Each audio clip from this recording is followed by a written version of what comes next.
Ready? Yeah. Okay, good evening everybody. Welcome to the Overview and Scrutiny Committee for this evening. So first of all, we'll go through the approves the correct record, the minutes of the meeting held on the 6th of March. Oh, I've skipped a bit already, sorry. We'll go through the absences. Do you want to talk about those, Emma? Or? So we have apologies from Councillor Paul Feeney and Councillor Sam Smith. So there we go. We'll carry on to item 2, which is to approve the correct record, the minutes of the meeting held on the 6th of March. Has anybody got any comments to make? Move it. Yep. All in favour? Any against? No, that's everybody's put their hand up. Great. I've lost my iPad's gone off. Okay, has anybody got any declarations of interest today? Nope. Okay, so we'll move on to item 4, which is our partnership review. And today we're joined by Hilary from We Are Here, who's going to talk to us for a little while. Off you go, Hilary. Hi, sorry I'm going first and messing up your meeting, but I'm actually running a group at 6 o'clock down in the chapel room, so it was just literally the only time that I could be here. So thank you for inviting me to be part of your meeting and to share. So I'm anticipating that what you want to know about is the last year. So that is what I'm going to focus on. So if anybody wants to know anything else, do prompt me on that. But so I've done a brief overview of the year. So obviously the year that we're looking at runs from April 2022 to now, really, doesn't it? So April 2022 really marked the start of things coming back to being much more face-to-face, although we've worked face-to-face all the way through the pandemic, other than when we were told we couldn't because of the mental health issues that the people we work with face. It was really very much full on from April that people started to want to engage in that way.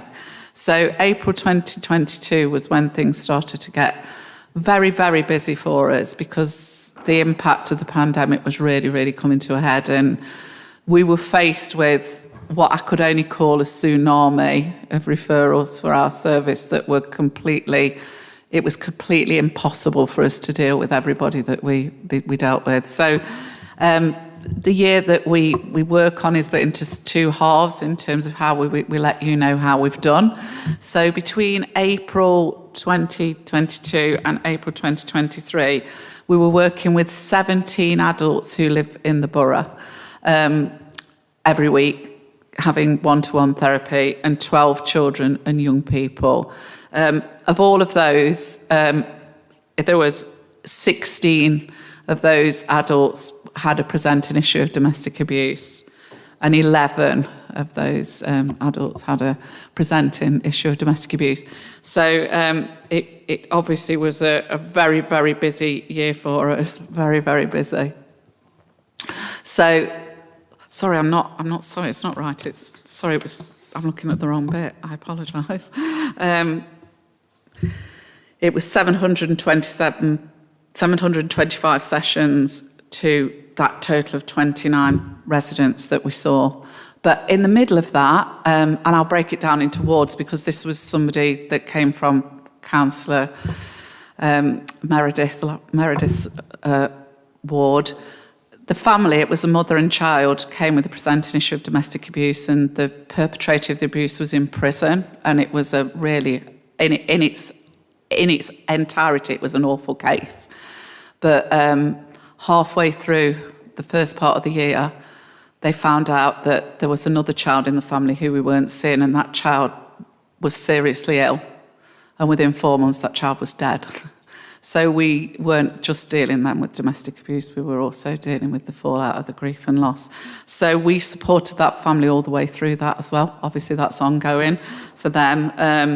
But you know, for them, it was really helpful that they were also not just able to have weekly sessions, but they could have drop-in sessions as well when they needed it. And particularly for the child who was at that point 11, it was a really, really important thing. In September 2022, we'd not been able to run our self-esteem building courses throughout the pandemic because that has to be done face-to-face. It's too dangerous to leave people in their own homes after I know some courses ran on Zoom, but that course couldn't because of the issues we were dealing with. So we came back face-to-face in September with a cohort of 7 women, which we ran here again. One woman who came to the course at the end of it said she felt she'd been in the darkness for so long and she'd been lonely and alone. And being part of the group helped her to begin to realise that she wasn't alone and there was potential for recovery. And I'm absolutely delighted to report to you that that woman is now on a mentoring course with a learner from another agency that we've connected her up with. And she's doing work to help her to prepare to return into the workforce. So she's just waiting. She's got a mentor and she's just waiting to start her course. So things for her are, it doesn't just stop there. And in August 2022, we were able to hold our first post-pandemic family event again in the garden at the lodge, which was such fun. And we even made our very own hooker duck using the boat that we've got filled it with water, which, became much more of an exercise than any of us dreamed of, particularly when it came to emptying it out again. We got ducks, we got all these ducks floating on it, but actually that was the star of the show, which had been driven by a visit to the seaside that I'd had, and it cost me £4 a child to take my grandchildren for hook a duck. And I thought, you know what, that's quite, it excludes the families we work with. You can't do hook a duck. And we did prizes and all the things that you do at the seaside. So that was great. But what was really great was to get families that, isolated again in that social setting and just having fun together, which is really, really important. And also in June of 2022, we delivered our first partnership event with a local training provider who provide CPD for teachers and college staff and support staff. And we've begun to roll out a programme looking at trauma and the impact on mental health of domestic abuse. And that is something that can be a generate revenue for us going forward. So that's really important that we've been able to begin to get that going, and that's now got to the point where it's become CPD accredited. So it's, we've moved on with that as well. But sadly, demand for our services was so high that by September we had to close our waiting list to new referrals. And in September 2022, we had 63 people on the waiting list who we just couldn't place. So we had to close it. Sadly, it's never reopened. It's not reopened. A wonderful thing happened last year. Councillor Fox was appointed to her new portfolio role, which I cannot tell you what a difference that has made, and how we've already, in just that short space of time, the things we've been able to do together. And Councillor Fox, I commend Councillor Fox for her passion for the work that we do. And we were able to. Catherine was only just literally in post, and we were able to work together on the White Ribbon campaign and start to think about how that could look going forward in the future and how other things we could get engaged with in the future. And then only a few weeks ago, we held one of the first showings in the country of the Love film through a partnership that we've made with the actress Samantha Beckinsale, who is really impressed with how Gedling Borough Council dealt with the presentation of that film, and really wants to work with us all going forward to push that love agenda going forward. So again, some really exciting developments have taken place since Catherine was put in post. We've carried on in this second half of the year. We've delivered 3 more self-esteem groups, starting again in October and running through. There's one going on now. This is the 3rd one. That was funded by the lottery, so that's great. And then we'd always wanted and we'd always aspired to have groups that followed on from those self-esteem groups. The women in the groups would say, well, can we do something, because we want to think about how our lives could be going forward, and look at engaging with other projects, like getting learning mentors in and different wellness and projects and things we can do with others. And so in January 2023, we launched the first of those groups, which is a survivor focus group. So all of the strategic plans in Nottinghamshire, from the Joint Strategic Needs Assessment to, the PCC's plans, proposals, all say that the survivor of domestic abuse should be the heart of the planning going forward. And that is what, we don't just want to make that something that's said. We want that to be something that's done. So with this group, it's a two-pronged thing. We're working on a book with them, which tells their stories. And the other side of it is that they are thinking about the kind of wellness events that they want and how they can be part of facilitating them and providing support to others. So that people who have gone further on the journey, one of the women who's in the pilot group is actually somebody who joined our service in 2013 and hasn't needed any of our support since 2018 and is in a completely different stage in her life. In fact, only yesterday, she sent me an email asking me to be her referee for her application to be a magistrate. So having somebody like that involved in, empowering, it's very much about stepping back to look how we do things differently and developing and creating resources. We've found so many women that we work with have had a real barrier in terms of accessibility because they've been affected by dyslexia, and there's just no resources for them. People give them books to read, and there's no dyslexia-friendly resources for them. So we're co-creating those with some of the women that are affected. So, again, what an empowering thing. We could find one book that was written in a cartoon style, and it cost £77. So everybody can't have that, can they? So we're just thinking about how do we do these things? And we continued again with all the things that we normally do, like our Christmas Blessings campaign, where we provide practical support for families. Tara's Angels charity have partnered with us, providing gifts and lots of additional things that mean such a lot to people. So we've had fantastic community support. Councillor Lawrence, again, kindly made it his mayoral charity during this period. So it's been lovely, especially as we know you're retiring and you've always supported us, and we can't thank you enough. So I know that's a bit of a whistle-stop tour. But at the moment, we're currently working with 11 adults every week and 7 children and young people, as well as running the self-esteem groups and the additional groups that are going on. There's lots of other bits and bobs around the edge, activity days, and being part of the Love project going forward. It's all very exciting, but we're faced with huge challenges, and there will be changes because of the resources available to do the work. So, thank you for your support. Okay, has anybody got any questions? I'll come to Councillor Ellis first. It's not so much a question. I'd just like to say how fortunate we are to have your organisation. We are here based in Gedling, and it's such an asset to the people in Gedling who unfortunately need your services.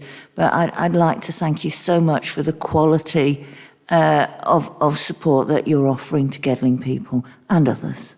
Thank you. Councillor Lawrence. Thank you, Chair.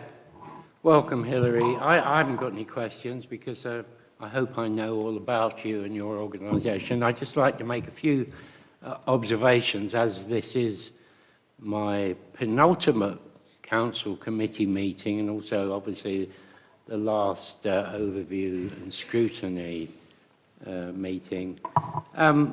You mentioned a colic family. As it happens, a couple of weeks ago, I knocked on her door while doing some canvassing, and I had spoken to her about her child, deceased child before, a very tragic case of a 5-year-old who got a rare form of brain cancer. And she, while we were talking, she couldn't speak any higher about you and your organisation.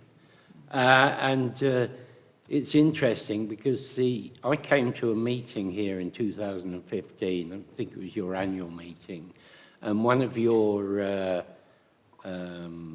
clients spoke quite movingly about her experiences of domestic violence and what support she got from you. And she, ironically, also came from Colleague. And that was what made me, when I became mayor 2015-16, choose you as my chosen charity. I mean, small organisations like yours, I think, deserve a lot more than when people raise money for things, for scanners and things. I wanted to also mention about the fact you said you had to close your books, the pressure that you're under. As it happens, earlier today I chaired a meeting of the Netherfield Locality Partnership, at which a representative of the Child Bereavement Service was present, and they had also had to close their books, I think it was last November. Luckily, they're looking to get some funding so they can actually have a dedicated person in Netherfield. So Great. hopefully that will happen.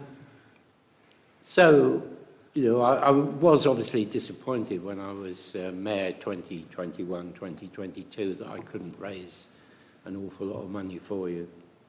But of course that was in the COVID It was a era. difficult time.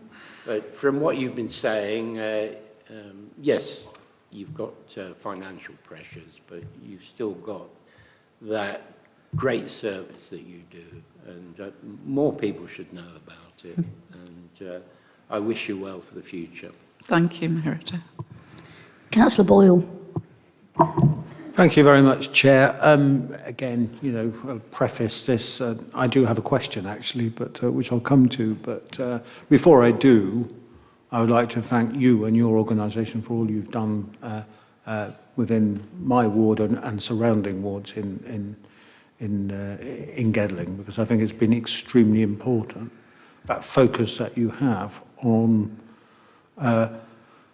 survivors and how you take them out of that and move them forward and enable them to do that for themselves. And I think you do a fantastic job. I was very privileged to visit your premises, which is across the park here, on one occasion. Caught Councillor Lawrence having a second piece of cake, I think, on that occasion. But there we are.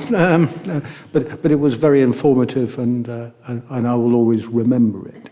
My question is about what you were saying towards the beginning of your presentation, that this year, 22 to 23, has been a sort of going back to face and back to some kind of normality, whatever that means.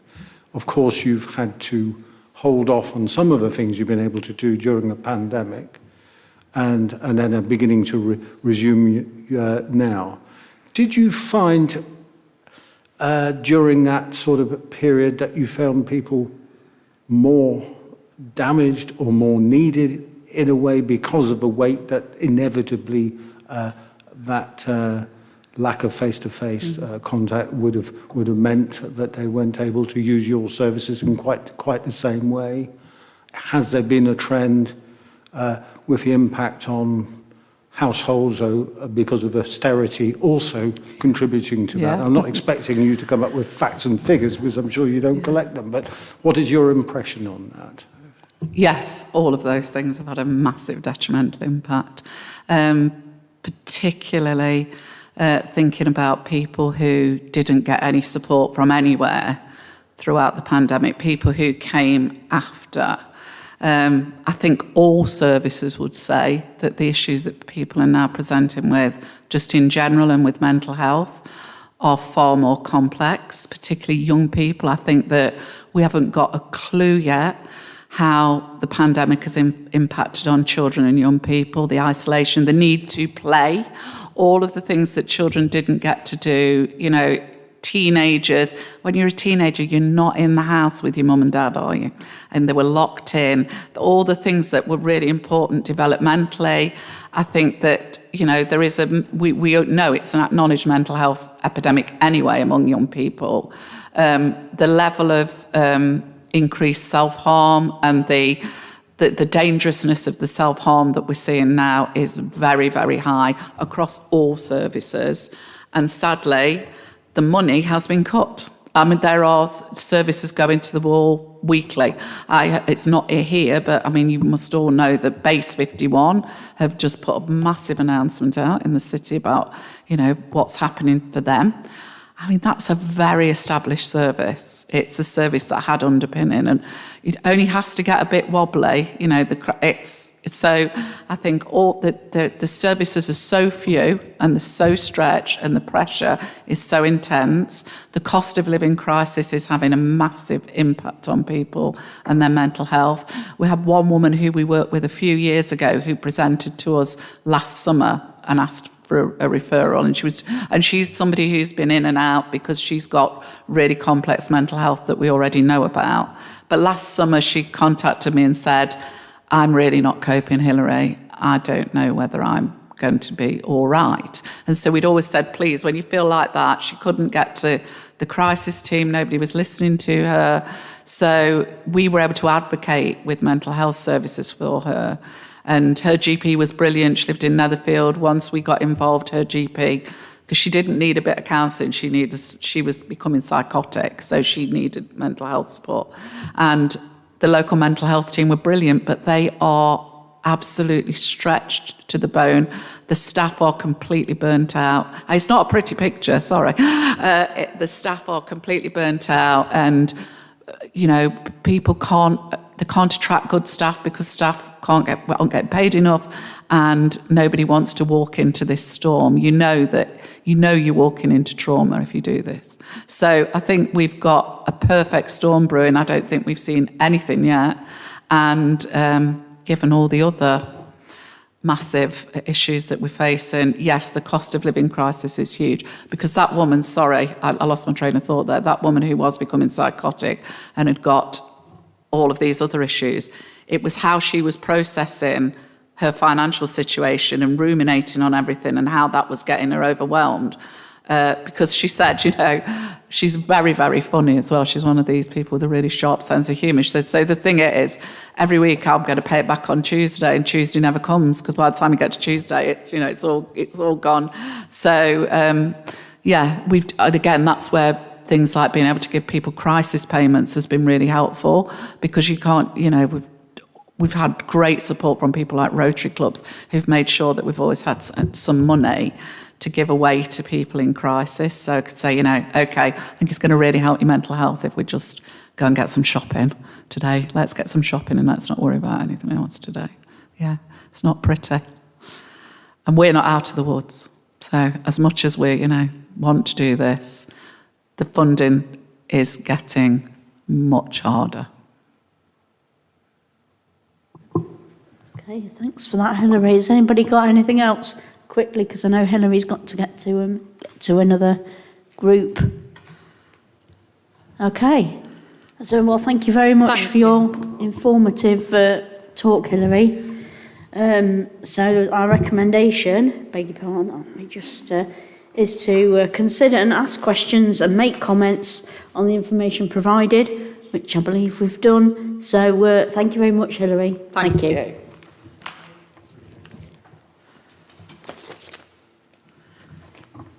So now we're moving on to number 5 on the list. Oops, sorry. Which is the programme of portfolio holder attendance. And so we're quite well in here today, because we've got Councillor Catherine Fox, who's the portfolio holder for diverse communities and life changes. So I'll hand over to you, Catherine. I'll just put that this way. Can you hear me okay, everyone? Thank you. Yeah. Yeah, it's actually life chances. So it's okay. It's so it's the portfolio for diverse communities and life chances. As you know, I'm Councillor Catherine Fox, and my portfolio was given to me 6 months ago by the leader, and he wanted a focus to be on certain responsibilities. Can I just say from the outset that actually, one, I've got hay fever, so if I look like I'm crying, I'm not. And if I've got a croaky throat, that's because I've got hay fever. The other thing is as well that I have had questions from you, and I have tried to address those in the slides that we've got. You need to buckle up because we've got 32 slides to get through. So hopefully all of your questions will be answered in that, and I will go through the presentation and then take questions at the end. That's going to be the easiest way of doing it. Okay? So, without further ado, these are the responsibilities which were allocated to me. So, refugees and resettlement, member champion for women and disabled, domestic violence, abuse and hate crime, rural affairs, and social mobility.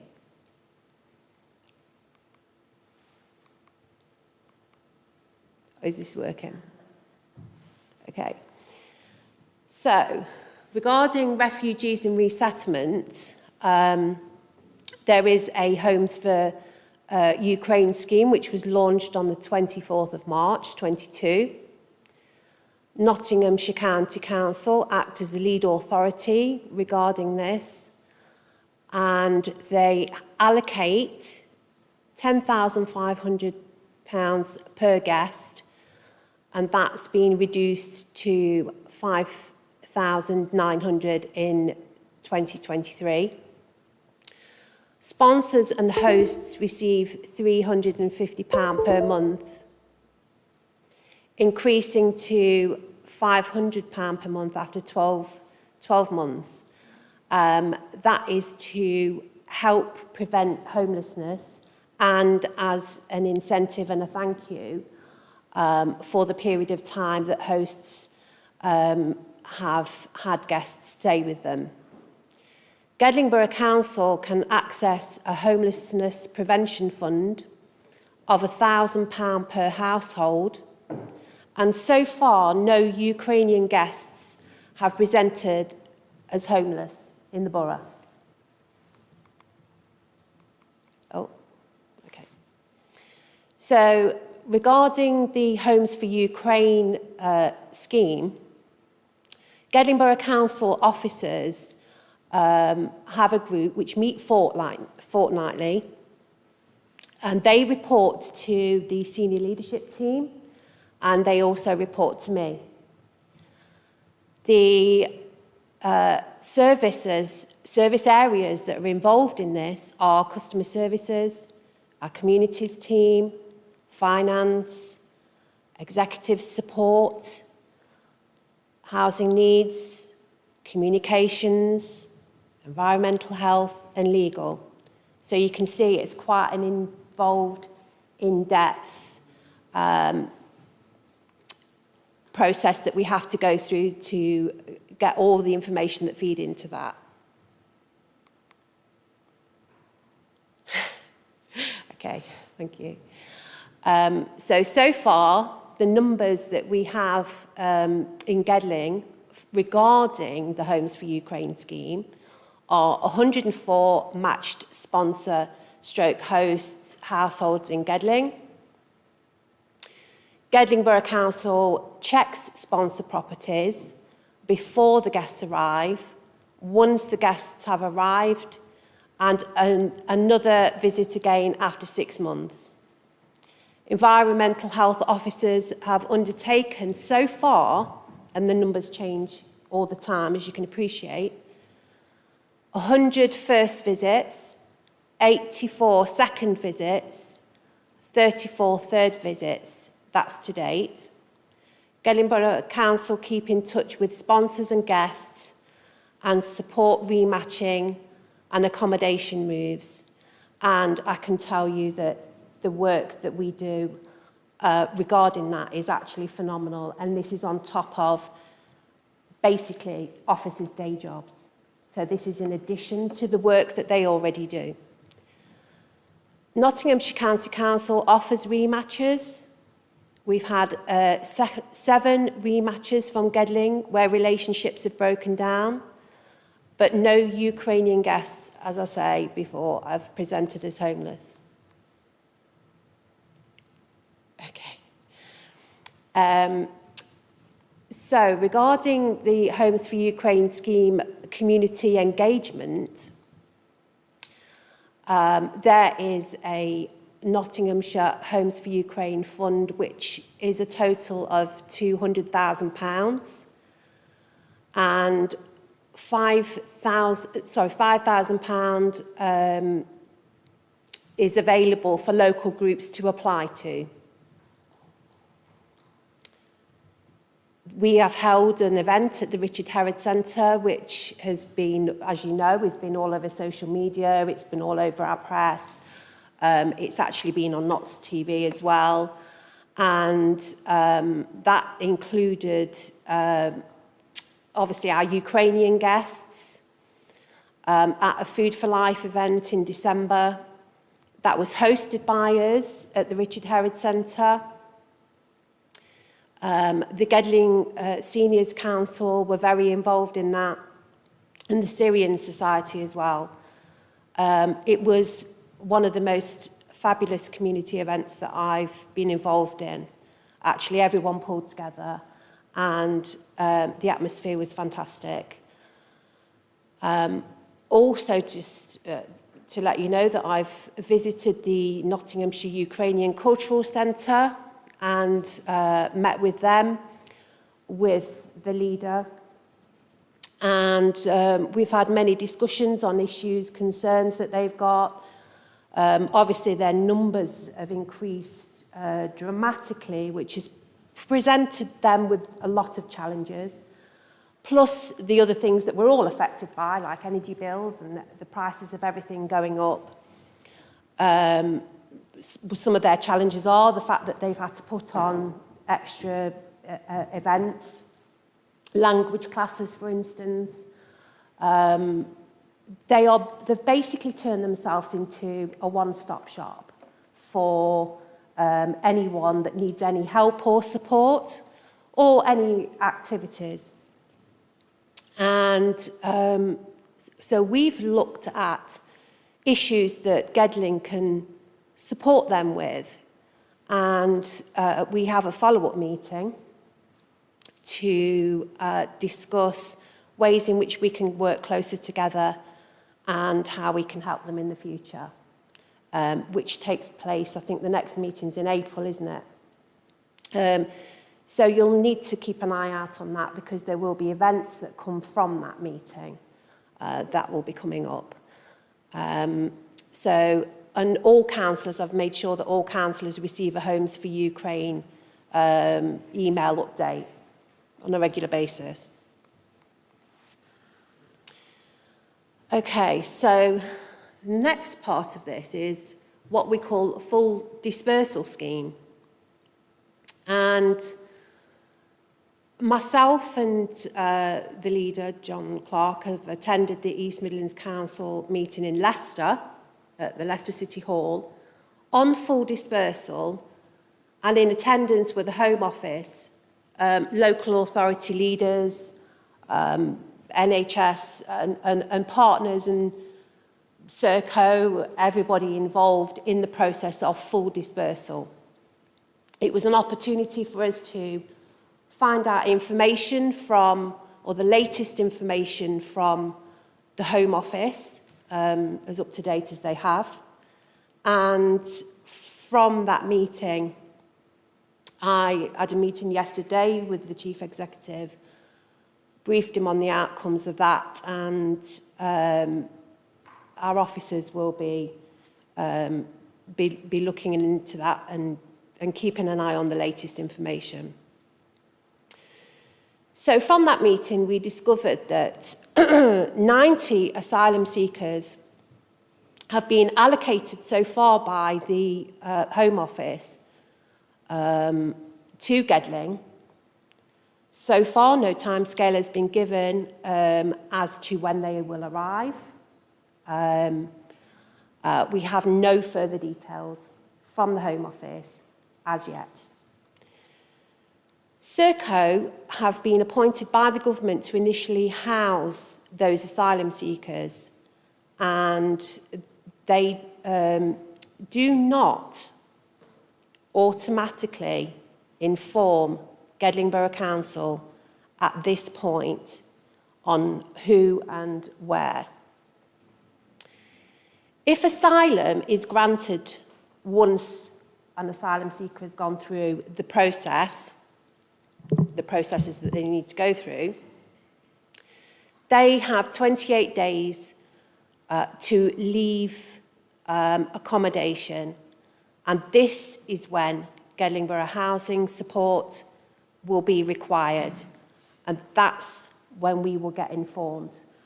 That's the moment that we get informed. So, as I've said, because at the moment it was very clear from the meeting that we had that information from the Home Office so far to us is quite sketchy, we will keep a watching brief on updates and developments. The Chief Executive is dealing with our officers on that, and any information that comes through, we will act on immediately.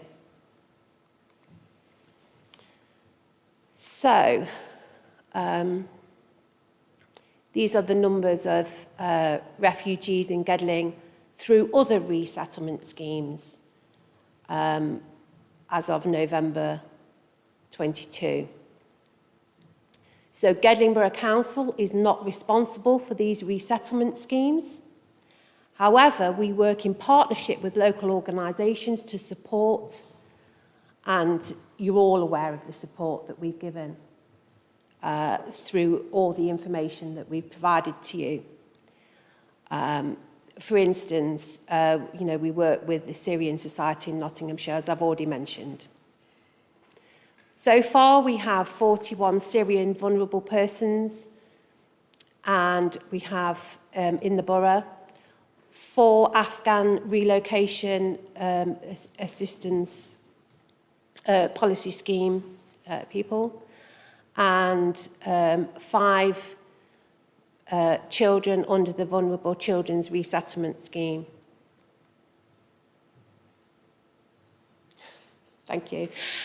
So this is a short video of the Food for Life event that we thought would be interesting for you to see, that was shown on Notts TV. So if you just bear with us while we set it up, because it's not at the beginning of the programme. Thank you.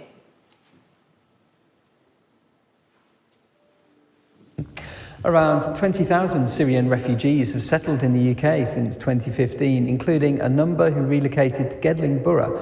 Now, in response to the invasion of Ukraine, Gedling Borough Council are making it their mission to support families fleeing the war. Today, the council, along with the Syrian Society of Nottinghamshire, prepared a traditional meal at the Herod Centre in Carlton to embrace our city's diversity. Hannah Bateman has more. Whether Syrian or Ukrainian, this group of people might not speak the same languages, but have shared similar stories of fleeing war and political unrest. For some, coming to the UK has meant leaving families and loved ones behind. I'm in contact with my grandmother because she now staying in Ukraine, and she basically is okay because she living in the village, but this last time Russians started very intensive bombing, it was, I know they bombed the biggest power station in the West Ukraine, and now she have a problem with electricity. We were living at Lebanon, which is the country that next to my country, that we run to it after, when the war started at my own country. So yeah, basically we were in England just because of war in my country, that's it. And once we came to England, we felt safe, obviously, and we're very grateful to this country as well. Local Syrian families and the Syrian Society cooked up a traditional meal to share with their new Ukrainian friends, including a dish with rice, aubergine and chicken, and another with lentils.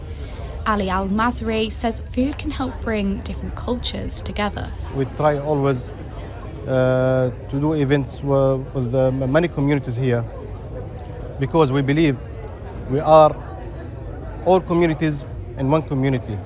For example, Ukrainian, Syrian, British, any community. We believe all of us one community. Gedling Borough Council says the local residents have been great welcoming in their new neighbours, with many offering up their own homes as a place to stay. We have had over 50 refugees and people that have needed resettling, that have needed help, and over 100 Ukrainian guests, and we have over 80 host families. So that's in Gedling Borough. So you can tell that obviously people have really rallied round, people have seen their situation, they've really stepped up, you know, they've come to the fore and they've really wanted to help and support people. The council says it will continue to make Gedling a place where all communities can come together and live in unity. Hannah Bateman for Notts TV.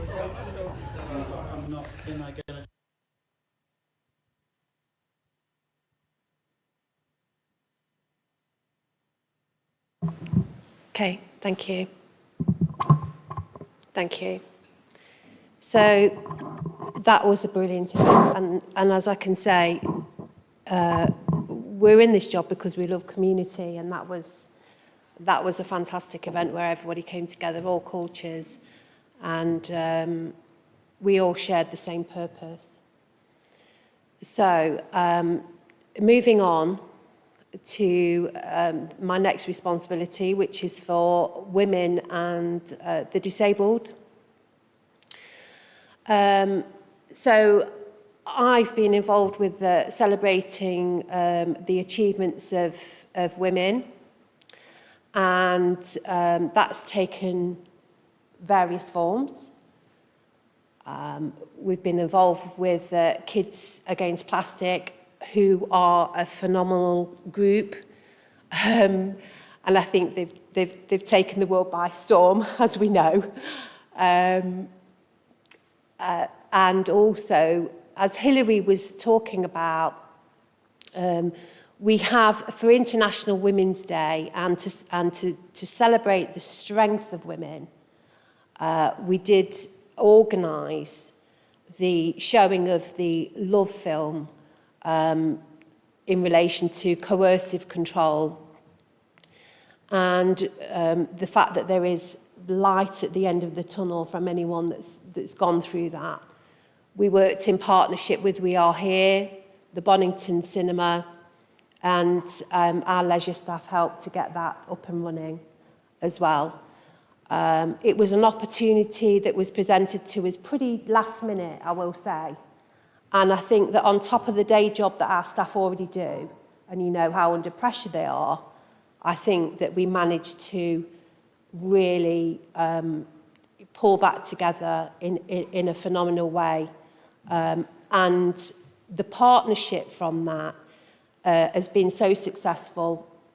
As Hilary said, that Sam Beckinsale is impressed with the way that it's been handled.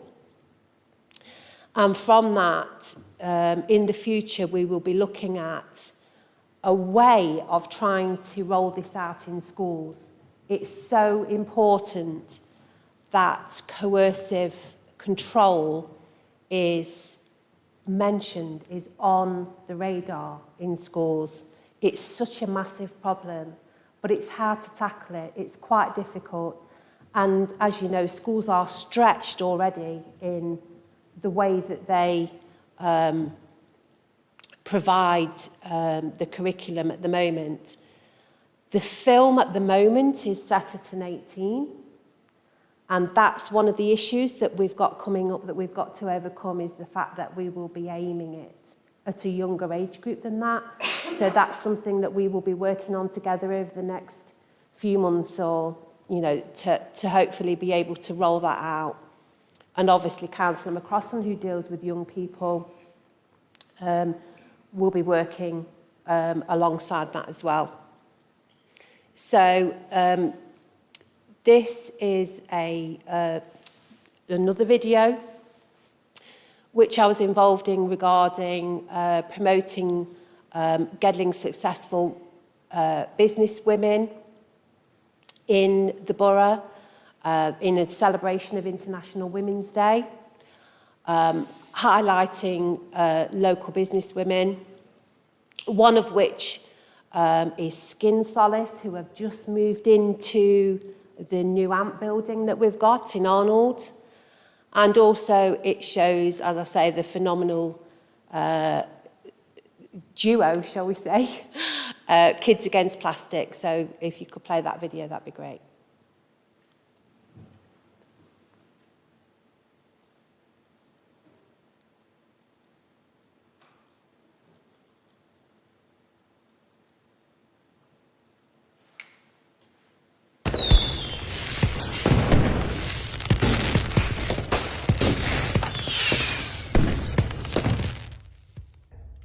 Hi, my name is Councillor Catherine Fox, and we're really pleased to be celebrating International Women's Day by sharing some business women owner stories with you. Here's some coming up. Hi, I'm Natalie Onyeche. I'm the latest tenant of the AMP. My business is called Skin Solace Naturals, where I formulate and make natural, vegan, plant-based skincare products. I'm inspired by women in business, and I want to be an inspiration to other women as well, to encourage them to go for it and be successful and do that, continue the journey really, I suppose, and just growing and women just doing amazing things. Hi, we're Amy and Ella Meek, and we're the founders of a charity called Kids Against Plastic, and we are so proud to be celebrating International Women's Day with Gedling. Kids Against Plastic is a charity we founded together that aims to bring together environmental education and youth social action and youth empowerment around environmental issues like plastic pollution and climate change. We hope that we can inspire other women to pursue what they're passionate about, just like we were inspired when we first began our campaign by two sisters called Malati and Isabel, who founded a campaign called Bye Bye Plastic Bags on Bali. They were similar ages to us when we were starting our campaign, when they managed to ban plastic bags from their island. So they really gave us some inspiration to know that we could do something in our lives like they did. Hello, I'm Councillor Jenny Hollingsworth. It's been wonderful to hear from some of our leading business owners.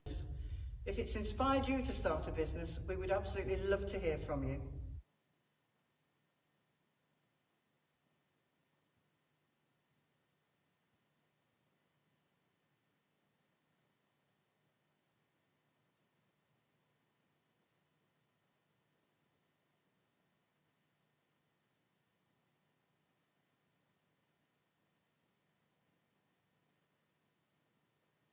And we've had a conversation where later on I'll be talking about the fact that Jenny and I will be working together and we will be promoting rural businesses.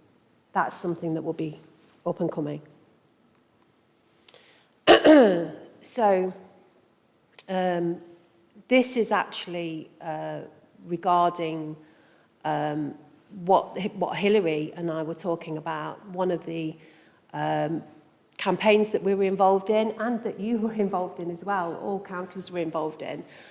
This is the pledge that we all made. And we actually had a target of 100, to get 100 men to sign our white ribbon. And the pledge was to never use, excuse, or remain silent about men's violence against women. These are some of the pictures of what we've been involved in. There's yourselves. And you know that event took place after full council. Also, one of the main focuses that the leader had intended was that I helped to raise awareness of We Are Here and the work that they do, because as Meredith, Councillor Lawrence has said, and Hilary and many others, anyone that basically knows we are here, knows that they do an absolutely phenomenal job. But they haven't always been able to access the funding that they've needed, as we've spoken about. So as part of raising awareness and to get men to sign up to the pledge, we worked together with Carlton Town Football Club, and we went out there on a Saturday training session, and they were brilliant, actually. Yeah. So that's that. That was also, so that's the ribbon, obviously, before it's been signed by everyone. It's obviously gone on, been passed on to various people and been signed. That's now on display in the foyer, as well as the Wall of Hope, which was on display as well, with a story explaining to people that come into the foyer what that was about. Okay, so as I've said, we've done such a lot of work with We Are Here, and we'll talk about that in a bit.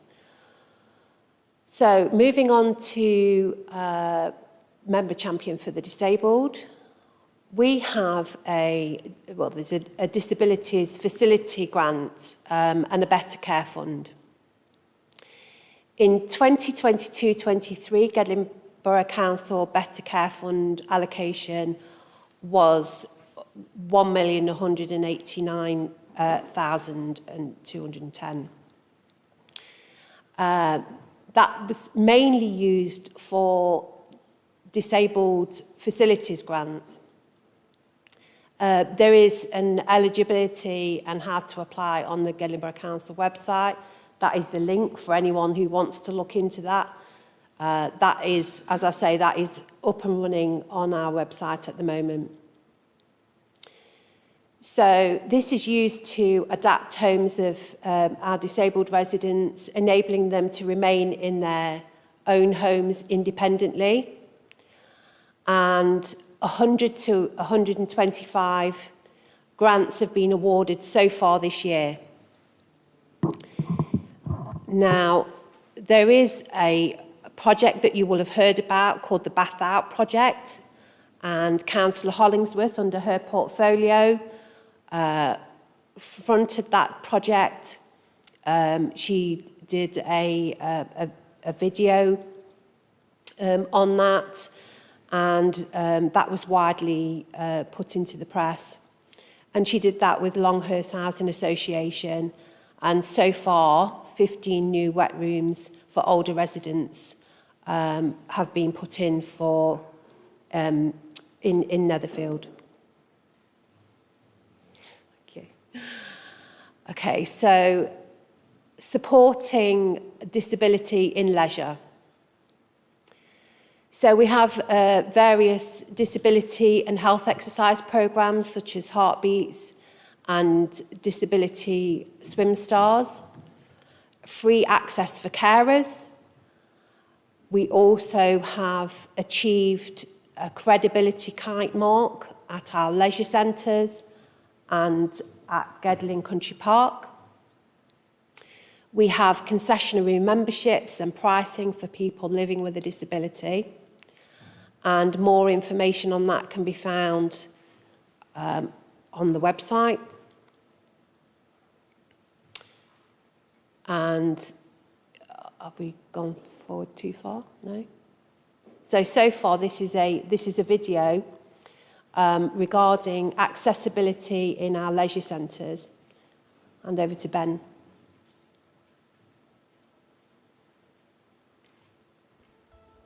Welcome to the Carlton Forum Leisure Centre. This video is an access guide for disabled guests visiting this venue. Accessible parking bays are located in front of the main entrance to the Carlton Forum Leisure Centre.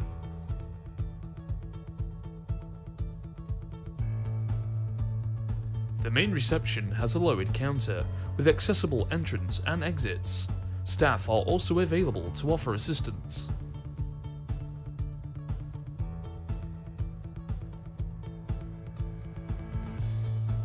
This venue has a training pool and large main swimming pool available.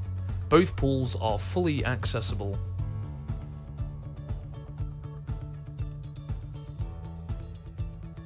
The swimming pools also have a hoist fitted, and staff are available to offer assistance.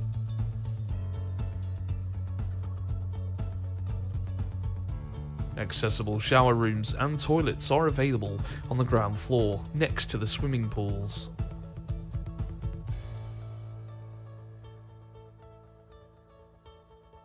The Carlton Forum Leisure Centre also has an accessible health suite with indoor spa, sauna and relaxation rooms.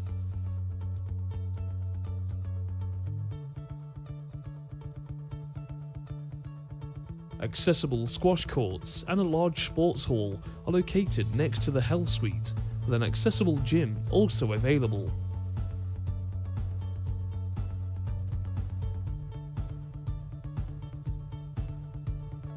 The sports hall caters for a wide range of sports, including football, tennis, basketball, trampolining, and much more.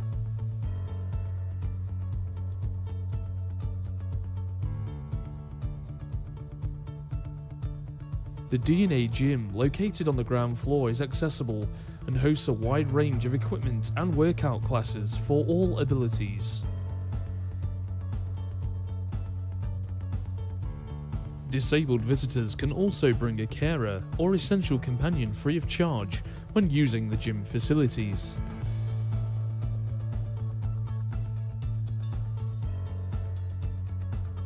Lift access is available to level 1 for the accessible activity studio, spin class space and refreshments area.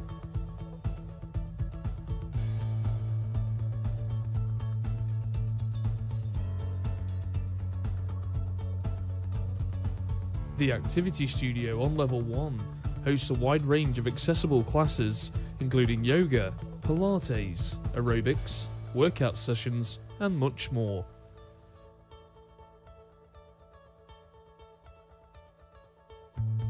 Located next to the activity studio is a spin cycle space that hosts accessible classes for cycling and cardio sport.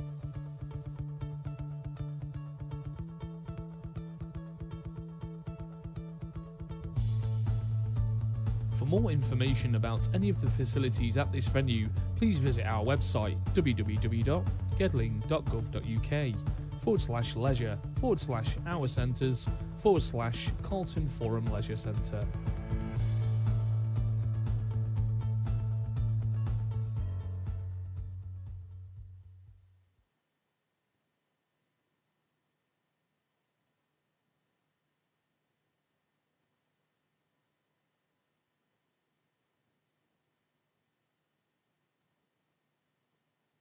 Thank you. So, regarding our leisure services, and obviously leisure forms part of Councillor Wheeler's portfolio, but of course, as many of these subjects are, they're cross-cutting. So, at the moment, there is currently a strategic review of leisure ongoing regarding our community facilities. However, we have conducted a resident survey in December 22. From that, we've had 605 responses, which is quite good. And 25% have had identify as having a health condition or disability. The survey feedback suggests that health condition, disability, cost, and not enough time are barriers to getting active. A focus group in January 23 for adults with learning disabilities were also surveyed at Lee Street Day Centre in Netherfield, and the focus group's feedback suggests image and perceptions are ongoing barriers to people wanting to use a gym. You know, some people think that you've got to be fit already and good looking already before you set foot in a gym. And that's one of the things that we've got to look at and see if we can overcome. So all that feedback is being used to inform the new strategy as we speak. So, also going on in the background is the fact that I have been working with the portfolio holder for young people and equalities, and when we worked together when I was a policy advisor,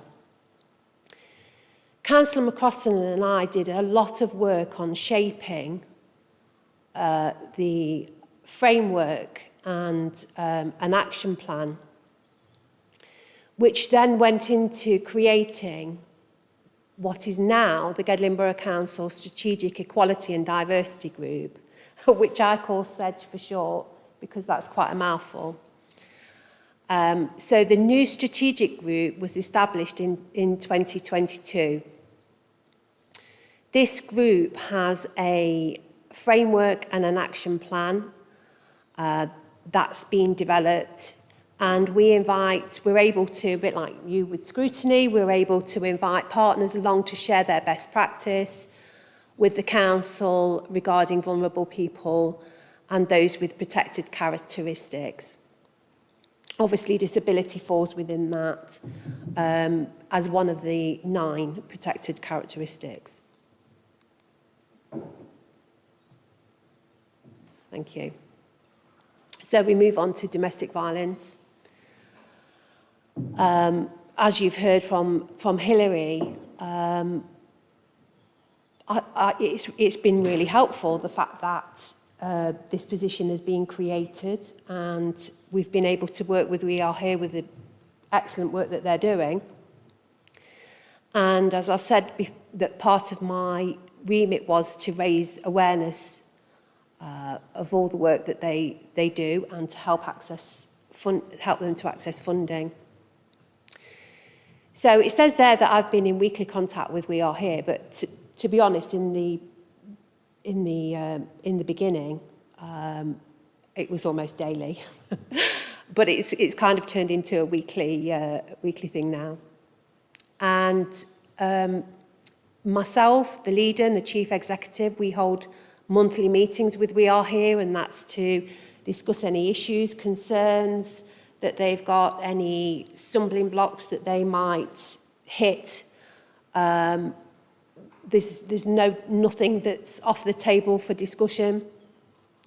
And during that, we try to see how we can help them in any way, shape or form, whatever their problem or concern, or that they need help with, or that they want raising awareness with, we will help them. Their annual grant agreement is £10,000. And I've also recently done a letter of support for We Are Here, which enables them to access funding from other funding pots elsewhere. And as you've heard, finance is a big thing, so that's really helpful. Okay, so South Nottinghamshire Community Partnership exists, working together in Broxtowe, Gedling and Rushcliffe.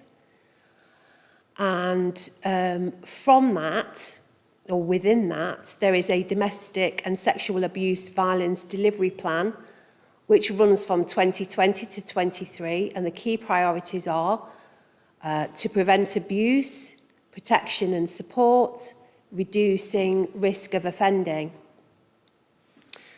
Domestic abuse, the figures so far show an increase of 11.7% over the last year, but the 21 figures were depressed by lockdown compared to the baseline of 1920, which shows a 6% increase. And I do believe that you've had that explained to you by Councillor Ellis as well. But that's just my part of it that I've picked out. Okay, so the council has received funding from Juno for a Juno accreditation. I have one authority goes through that accreditation per year. Much to my frustration, I'd like it to be quicker, but that's the process.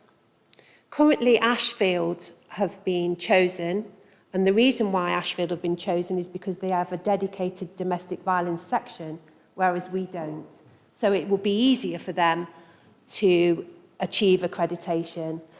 I have asked that we are next. I've organised training for councillors, and you will be aware that you've been invited to coercive control training, and that was in-person training which coincided with International Women's Day and the Love film showing, which was also on coercive control. The second training commences at the end of March, and that's on a basic understanding of domestic violence, and that's on teams for people that are working or want to access that from home because they find it hard to get into the council. Sometimes numbers are better on Teams than in person. I've also asked that a member induction training programme be organised with Equation. However, they have not announced their training schedule for 2023 yet, because it depends on what funding they get given. They don't know what that's going to be until the end of the financial year in April. So our officers in community protection are keeping a watching brief on. As soon as they announce that, that will be added onto our training for new elected members. But I did want to put something on for existing members who may be leaving, who it might help them in the future in whatever they decide to do. So Gedling Borough Council has a sanctuary scheme as part of the domestic abuse statutory duty. The sanctuary scheme enables survivors to remain in their own home safely by providing additional security installations. Gedling Borough Council has received £10,000 match funding for 21-22 and again this year for 22-23. Every sanctuary scheme is tailored to the need of the individual, but may include new and extra locks and bolts for doors, patios, windows, gates, stronger doors, spy holes, chains, and access blocker for doors, better security lighting, fireproof letterbox, and ring doorbells. Okay, so obviously those are really important for people who want to stay in their own home. Not everybody does actually want to leave, so that's really important. I know some of you as well, myself included, have given some of their councillor funds towards the Women's Aid pet fostering project, which is really useful because pets can often be used as a bargaining chip. If you leave me, I will threaten the pets. So that enables, the pet fostering project actually enables pets to be fostered whilst people who have victims can get the support and help that they need, and it's not a stumbling block for them to stay in that awful situation that they're in. So moving on to Councillor Smith's question. What has the council done in rural areas? I have requested from officers an overview on,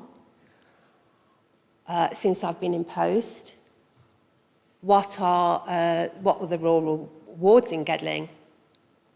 What data do we have on those wards that may impact or indicate social isolation and fuel poverty? Those were the two briefs that I were given. Social isolation and fuel poverty were the two briefs that I were given by the leader when I took on this role. So also looking at what support services and engagement has the council delivered in those wards, and to identify as well any gaps that we may have that we can work on in future.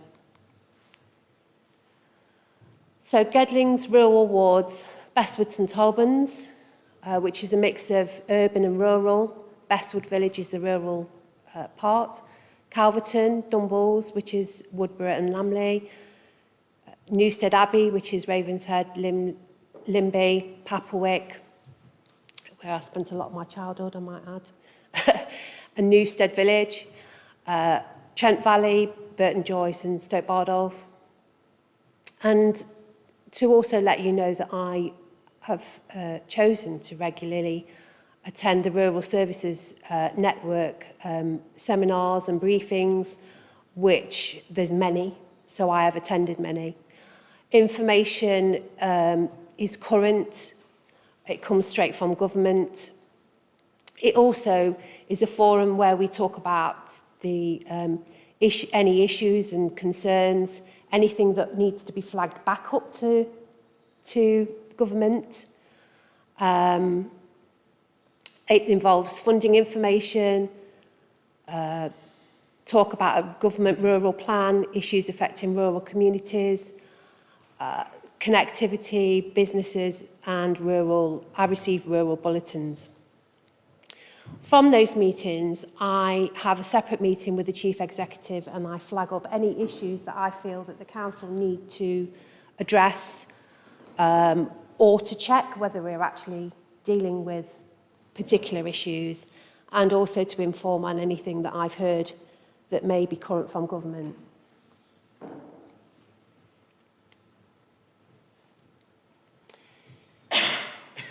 Okay, so I've also asked for rural data and research to be collated on employment, income and benefit status, travel to work, demographics regarding age especially, free school meals and access to food, because some areas are more affluent in the rural areas and you will get pockets of areas which are less affluent. One of the ways in which the council can actually identify the less affluent areas is to look at the free school meals data and access to food. Health inequality and disability, housing, council tax bans and central heating. And Gedling Borough Council support the rural areas. Support is it's data-led. That's how we target our support. It is data-led, and we have various forms of data that we use to help us to work out what our priorities are and where. Okay. So these are some of the events and the programmes that we've ran or will be running. The next few slides. So Gedling Borough Council has led Bestwood Village Healthy Communities Programme 2016 to 18. A Part 1 was established, a new outdoor gym. Gedling Borough Council Customer Services Outreach provide regular support to Calverton Core Centre. Gedling Borough Council have commissioned the Citizens Advice to outreach Calverton Core Centre, providing their services. We run the Calverton Leisure Centre, which is swimming pool, gym, indoor and outdoor sports and parties, which are quite successful, I've heard. 77 Gedling Borough Council disabled facilities grants have been awarded for rural areas 2018 to 2022. And a parish liaison, it actually falls under Councillor Ellis's portfolio, as you all know. because you've been working with him. They've obviously set up the Clerks meeting, a survey which I know, Councillor Smith, that you were involved in helping to create some of the questions that went out on that as being created, and the council are also looking at exploring a parish conference. So one of the other projects is a youth and crime project in Newstead, new lighting and multi-use games area, which is called the Mugger. You will have heard of Gedling Warm Spaces, Newstead Centre, Calverton Core have signed up to give residents a place to keep warm with food activities and advice. Giving for Gedling, Winter Support and Advice Directory. I mean, that's just one line, but I can honestly tell you that that is such a lot of work that's gone into that by our officers who do lots of other things. And we've all seen that booklet, and it is quite a good informative booklet, providing debt advice, wellbeing advice, transport and voluntary sector support. We've also had a project with Colonel Frank Seeley in Calverton, where we've provided a community grant for an allotment provision for mental health and wellbeing for students. So community engagement activities and events. Newstead, we've held a Newstead cost of living event, spring-themed activities with Gedling Play Forum. At the Calverton Core Centre, Newstead Centre Autumn Craft, social eating and sports event, the Tour of Britain in Calverton, the Play Forum banner kits to a number of local schools and community groups. Play Forum, again, who are a wonderful organisation, have delivered a workshop for families at Calverton Methodist, a promotion event at Calverton Library to support the Calverton Folk Museum, holidays and activities and food, which is called the HAF programme for short. And we've secured funding for the Calverton Core Centre for children's activities and meals. So this is present and ongoing work. So parish clerks have been consulted on the strategic review of leisure and community facilities, playing pitch strategy review, which takes place 2022 to 23, where the assess the quality and supply and demand of our outdoor sports provision in rural areas. We've consulted parish clerks and rural sports clubs. Funding and volunteer opportunities regularly circulated to community hubs in Bestwood, Ravenshead and Calverton through Community Hubs and Partnership Network and the Gedling Borough Council community e-letters. And also we're working with Arcan, the Rural Community Action Nottinghamshire. It's based at Arnott Hill House and supports Gedling community hubs and partners network and the parish clerks meetings. So we support the Connecting Through Food Fund, Calverton Baptist Church, the Newstead Parish Council Christmas meal for the elderly, the Newstead Centre Food Pantry and Lunch Club, St Wilfrid's Church, Calverton, which involved community barbecues, delivering food packages to struggling families, weekly coffee and afternoon cake for those who are lonely and isolated, Burton Joyce Village Lunch Club, signposting and engagement with supermarkets to assist the community hubs and partners, and our communities team also assists the Calverton Core Food Club. So future opportunities and issues. Priorities are currently being identified from the parish survey and the rural data that we hold. Partnership working to assess the healthcare facilities and essential services for rural areas. To offer grant funding to support community hubs through the Shared Prosperity Fund.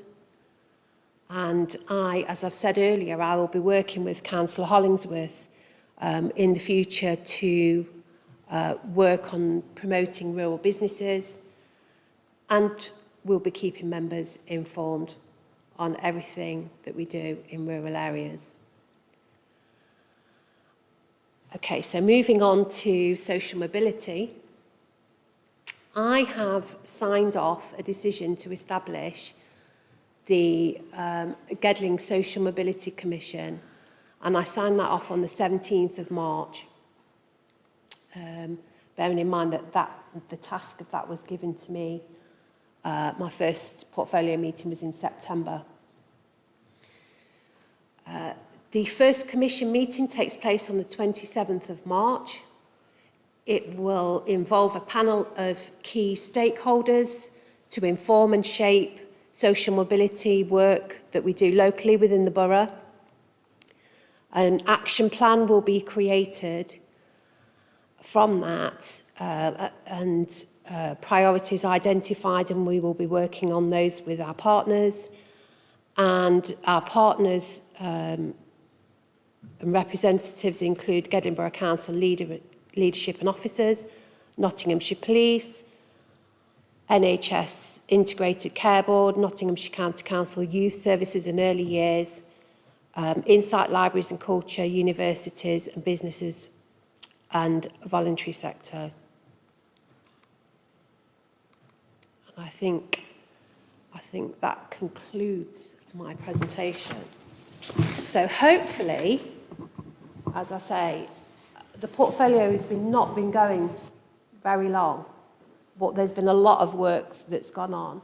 And I think considering that it's been a new portfolio, there's been a lot of information that's needs to be gathered before you can even start doing any work. I always think that when there's something new, you've got to plough the ground. You've got to identify where the gaps are. You've got to look at the work that we have done, that we are doing, and that we want to do within the capacity that our officers have, within the funding that we've got given, and working in partnership with others. So I hope that's been informative to you. Yeah, thank you very much, Councillor Fox. And I'll just say wide variety in your portfolio there, but I think one of the things that has really struck me is how so much of it embodies our values here at Gedling Borough Council. So you know the things with supporting the different communities, etc. So has anyone got any questions for Catherine? Councillor Boyle. Councillor Fox, thanks very much for coming today and for giving such a comprehensive lowdown on what you've been up to and what you plan to be up to, which is absolutely great. There's some excellent work, as the chair's just mentioned, being done. I have a specific question, going back to the beginning of your presentation, which was about support for asylum seekers, refugees, and what we do. So we have the Ukrainian scheme, and a lot of work has been done on that, and that's fairly well coordinated in the main between the Home Office and here, and what we do, and we know where people are, and there's resettlements and there's checks and there's funding for various things, and it seems to hang together, and as it should be. But then you get to the other schemes where people are housed by Serco before their asylum status is determined, and once their asylum status is determined, then they've got to leave that accommodation and find somewhere else to live within 28 days. And that's not just here, that's other places as well. That's the way it's done. It seems to me maybe we can't have too much influence on the way that the government sees asylum, people seeking asylum. And, you know, if I wanted to be rude about it, I could say that some of the statements made sort of look like sort of National Front leaflets from the 1970s, Don't be rude, Michael. frankly. Don't be rude. Yes, you know, but it is.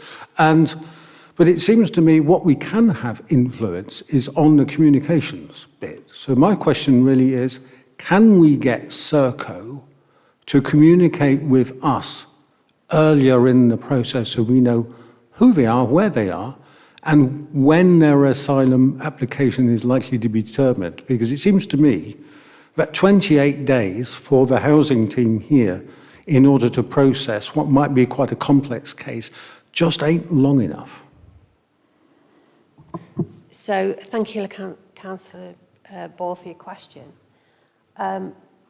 I can honestly say that when we were in the meeting with the Home Office and other local authority leaders, there is no doubt that the way this is to currently be carried out is not ideal.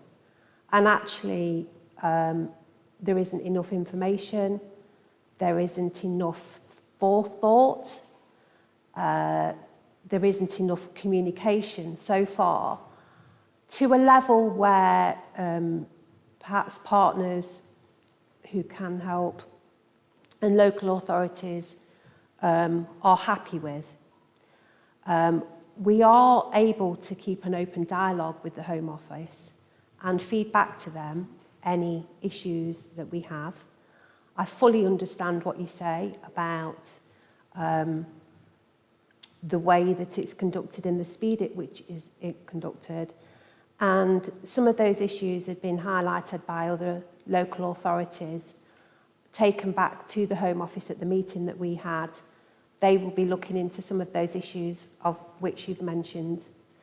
And because basically, the more information that we can get, the earlier that we can get informed, the better placed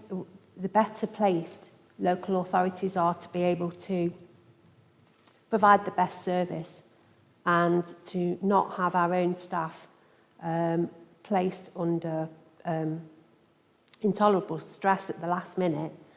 But also, I think there's a process of which doesn't seem to have been thought about in too much detail at the moment, is engagement with the local community in the fact that these people are going to be placed in the local community. And that was one of the issues that were raised. Now, when we were at that meeting, also, there was a presentation done by Ruth, who's the Chief Executive Officer at Broxtowe Borough Council. And I found that to be immensely informative. Some of the issues that you've raised and more were brought up in that presentation. And I will be exploring some of the best practice because I feel that they're a bit ahead of us in the sense that they've had more asylum seekers to deal with so far.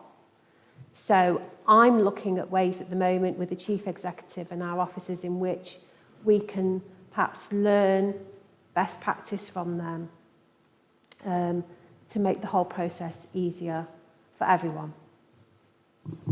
Thank you. Thank you, Councillor Fox. Councillor Lawrence.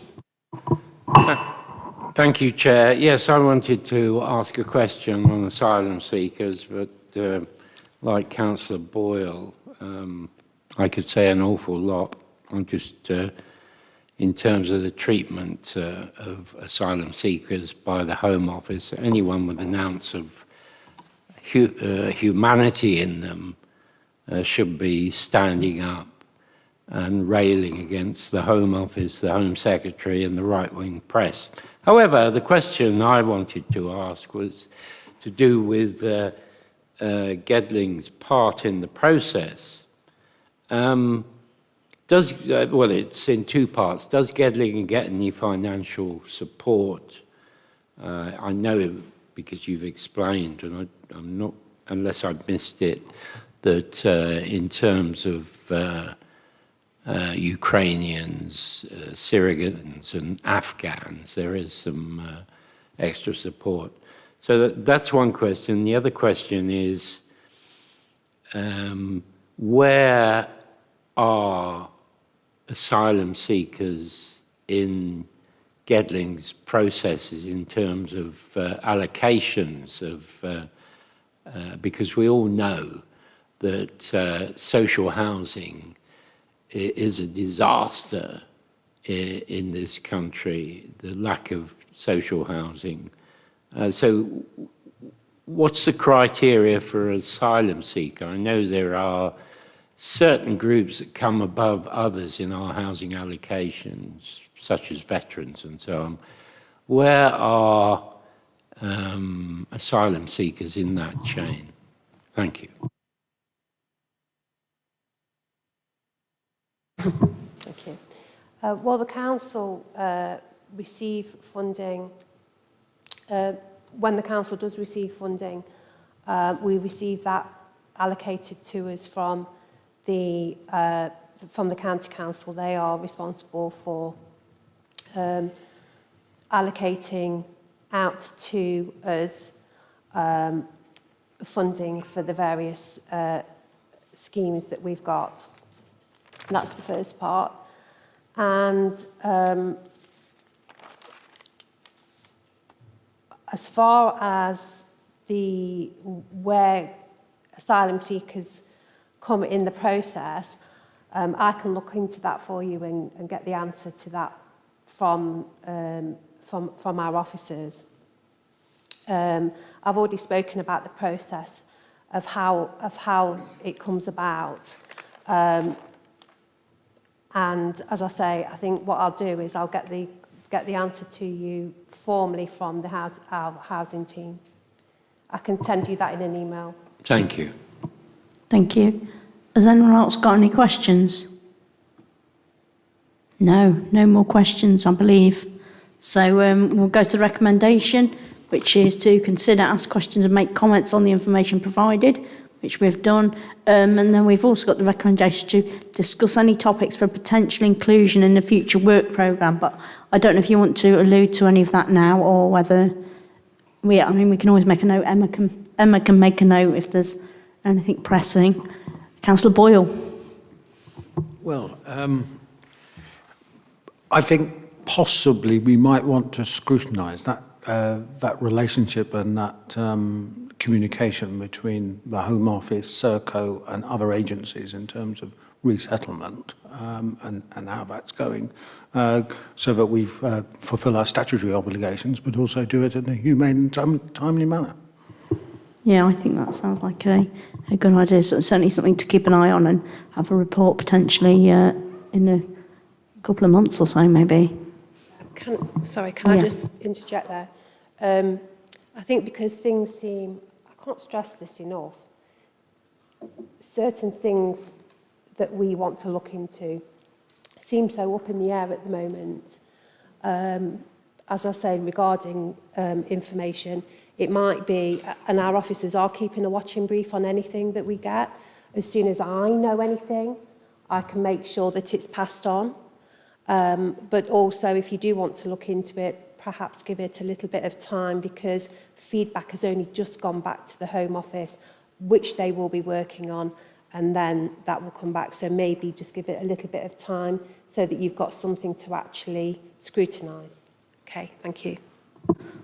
Thanks. Thank you, Councillor Fox. Okay, we're going to move on to item number 6 now. Chair, before we move on, can I just make a comment, please? Oh, sorry, did you have your hand up, Martin? I do apologise. Don't worry, because you asked for questions to Councillor Fox. It isn't a question, just I did ask you a question, and I'd like to thank you for your response.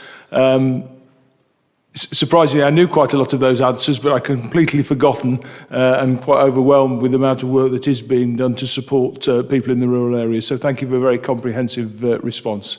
Thank you. Thank you, Councillor Smith. Sorry I didn't spot you over there. Okay, So now we're going to move on to item number 6, which is the sewage review working group recommendations. The long-awaited. I'll let Emma speak.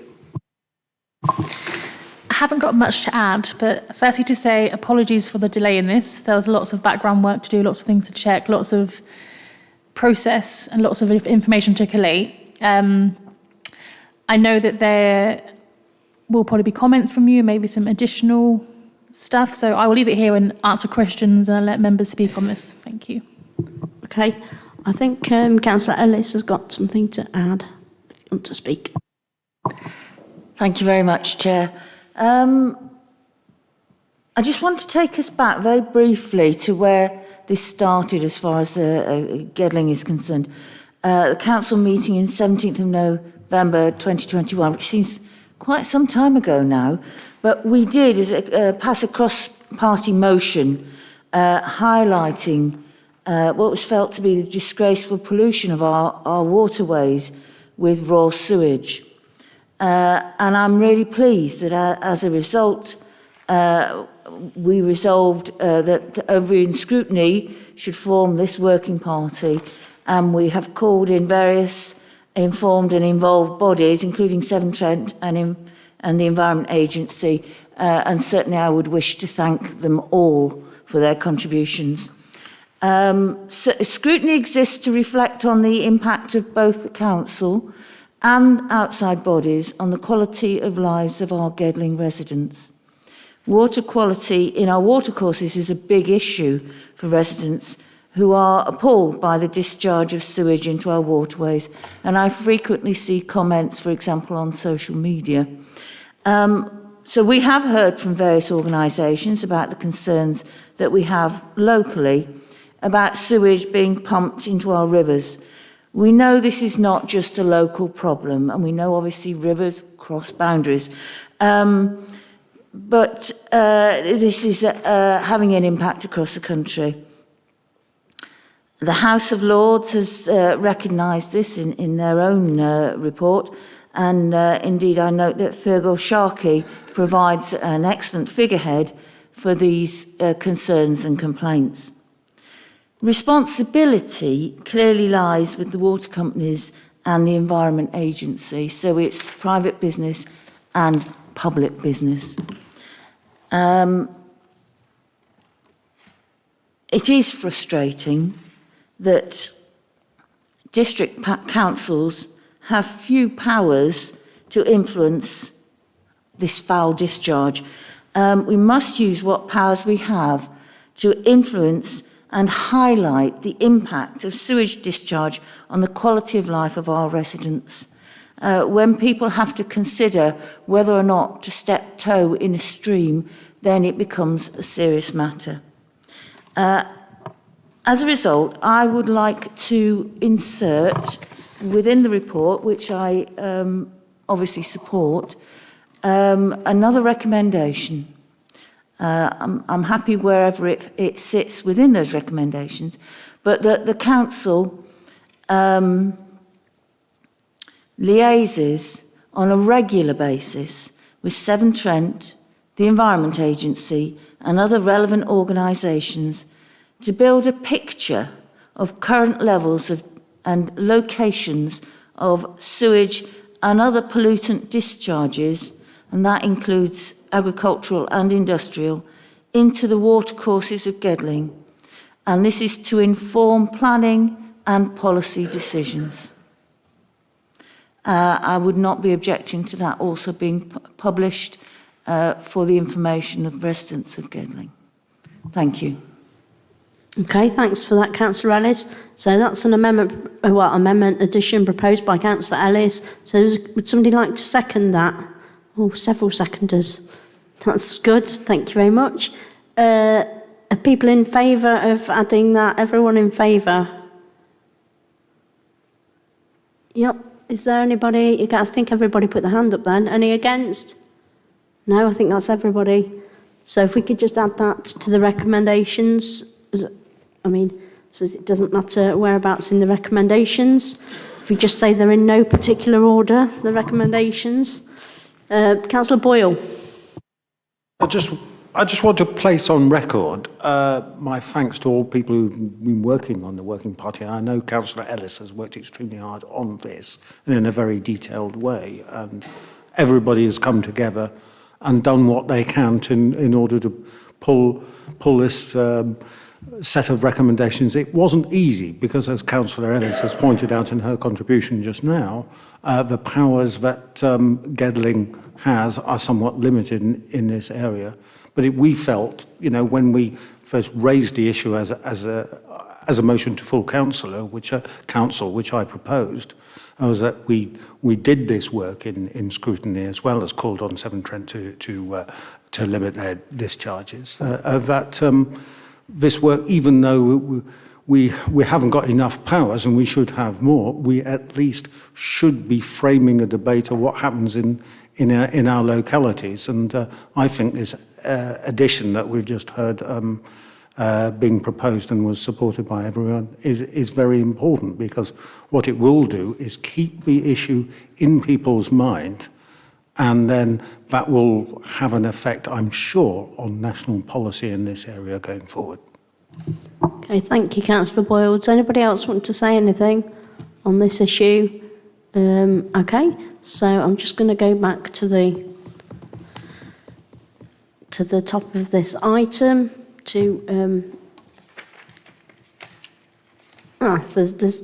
it's not a particular recommendation, it's just that it's going to go forward to Cabinet now, I believe, for them to comment on the recommendations, and then it will come back to this committee in due course. Just to really quickly confirm the process, obviously because we are at the end of a year, it will be the next cabinet that's available, which will be in June, I believe. So it will be 28 days after they've received it, they will receive a response. So maybe a few months, but it's definitely in the pipeline. I do a forward plan, so I'll make sure it's on there. Thank you. Thank you very much, Emma. And I'd also like to add my thanks for all the hard work you've put in on this. Okay, so now we're going to move to item 7, which is the review of the implementation of the waste and recycling policy, which was a little while ago that happened, but we've had a report back from Cabinet or the officers, from the officers about what's been happening in that area. And I think reading it through, it does seem like quite a few things have happened in that area, particularly around trying to reduce our contamination and things like that in in our bins. So has anybody got any comments to make on the waste and recycling policy? Councillor Lawrence. I didn't read all of it, but I understand that the government is looking at further recycling policies that would mean that, from what I can understand, we'd all have to have about 10 bins for all the things that they want to change. So obviously the policy we have at the moment can't take that into consideration, but it needs to be thought about in the future. And maybe the council needs to think what, if it becomes law, and of course the government is sometimes in the habit of saying this is going to be law, like the academisation of primaries, but never produced an act on it. So it would seem to me that in places that have terraces, Newstead, Netherfield, other places like that, it's going to be horrendous. We have enough problems, certainly in Netherfield, with people leaving bins out on the street. And I think it's going to cause certainly more problems than it's worse. Now, I'm a great believer in recycling. I even take plastic film to the co-op because they recycle it there. But I sometimes think that it's really taking a sledgehammer to crack a nut. That if the government legislated so you didn't get over packaging, we wouldn't need all this recycling However, I've wandered off the subject there, but I do think the council, at some point needs to look at this if it's going to become law. Yeah, I think that's probably correct and probably have to be something we look back at another time. Anybody else? Councillor Paling. Thank you. I welcomed the report and pleased that the trial had gone forward in Netherfield and Colic. Are there plans to roll it out fully? Because I'm very aware that in my own ward that we have quite a few bins that you can see are contaminated, but even myself, yesterday I stood with a container trying to decide which bin to put it in because it's really difficult to make that decision. Never mind knowing some basic things like no nappies, etc. There's such a lot more that we can do if we can roll that policy out. Additionally to that, have we got any of the statistics about the trial so that we know? I think we would have heard had we fully implemented the final stage on anyone, but I don't know if we've been back to a couple of people or a lot of people about contaminated bins. And that might be useful information. So obviously I'm not a bin expert, but reading the report, so the trial was done on 250 bins, and they considered it a success. To what they measure success on, obviously this report doesn't say, but I'm very happy to go back to Mel and ask him to say what he thought was an excess, any statistics, and then forward it on to you. It does also confirm that this will be done on a larger scale in the next financial year, so I would imagine that it will be rolled out to all areas, but I'll definitely get some feedback and figures for you on that. Thank you very much. No worries. Thank you, Emma. Has anybody else got any comments? No. So I think we're done. We've got to note the report and make comment on the information provided as necessary, which I believe we have done. So do we have to all those in favour or no? No, we're just recommending that we've noted the report, made our comments. Thank you. So now, number 8, I've got nothing that's urgent. Emma, have you got anything that's urgent? No. Well, thank you all very much for your attendance this evening. Thank you. Oh, Councillor Creamer, quickly. No, it wasn't. It was deliberately left out, just to thank you for all the work you've done. I hope you have a successful return.